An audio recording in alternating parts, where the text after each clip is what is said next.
Bienvenidos. En esta oportunidad vamos a hablar de los subespacios vectoriales. Para ello tomaremos como pretexto de trabajo la resolución del ejercicio 11.5.3, numeral 3 del texto álgebra lineal, modelación, solución de problemas y ejercicios de Barragán, Melo y Haya.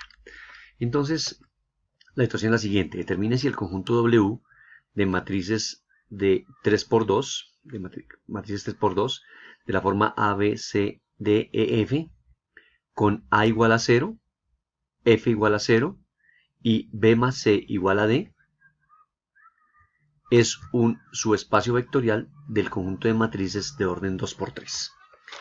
Antes de pasar nuevamente a la resolución del ejercicio, pues hay varias cosas para mirar, ¿no? Una primera es recordar que es un subespacio vectorial y segundo, pues comprender un poco el enunciado. Entonces, miren, tenemos un conjunto que es el espacio vectorial que es W, perdón, el espacio vectorial que es las matrices de orden 2×3, cualquier matriz de orden 2×3, y en ellas vamos a mirar un conjunto muy particular, que son estas matrices de orden 2×3, pero donde esta A valga 0, donde F también sea 0, y donde D, este elemento D, sea la suma de este par de señores. O sea, que este D sea B más C.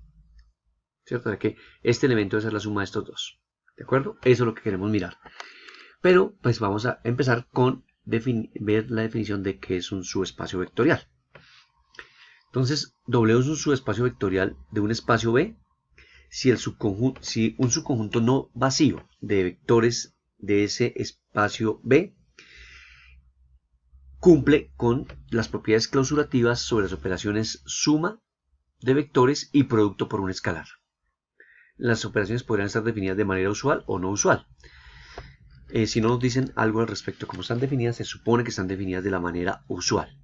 Ahora bien, ¿cuáles son esas dos propiedades entonces? La ley interna de la suma, recordemos, dice que si X pertenece a W y Y pertenece a W, entonces la suma también debe pertenecer a W. Y la segunda, la ley interna de la multiplicación, que si X pertenece a W y alfa pertenece a los reales, entonces alfa multiplicado por X también pertenece a W.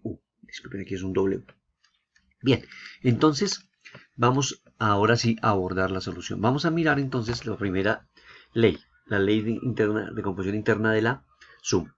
Entonces tenemos un par de vectores y hacemos la suma. Entonces hacemos aquí un par de vectores que cumplan con la condición, ¿cierto? Recuerden que esto era 0, que este F también era 0 y este D tiene que ser la suma de este par de elementos. Entonces aquí está 0, 0 y este elemento es la suma de estos dos. Análogamente con W2, 0 en A, 0 en F y el elemento D2 es la suma de B2 más C2. Hacemos la suma, como nos han dicho una definición nueva, pues es la definición usual. Hacemos la suma de las dos, sumamos componente a componente, 0 más 0, 0, B1 más B2, ¿cierto? B1, B2, y hacemos la suma, elemento a elemento. Aquí aparece 0, B1 más B2, C1 más C2, B1 más C1 más B2 más C2, E1 más E2 y 0 más 0 da 0. Entonces, ¿ahora qué hacemos? Dejamos el 0, dejamos los elementos y aquí utilizo la ley conmutativa de la suma y escribimos B1 más B2 más E1 más E2. Miren que nuevamente este elemento es la suma de este par de señores. Y estos siguen siendo ceros. O sea que también pertenece a W. Por lo tanto, cumple la ley clausurativa o la ley interna de la suma. Vamos con la segunda ley interna de la multiplicación, la segunda propiedad que debe cumplir el subespacio, o la ley clausurativa de la multiplicación. Ya la tenemos allí expresada, aquí recuerden que esto es W. Entonces hacemos aquí alfa por uno de los vectores, entonces alfa por un vector que esté allí, 0, 0, y esta componente es la suma de B1 más C1.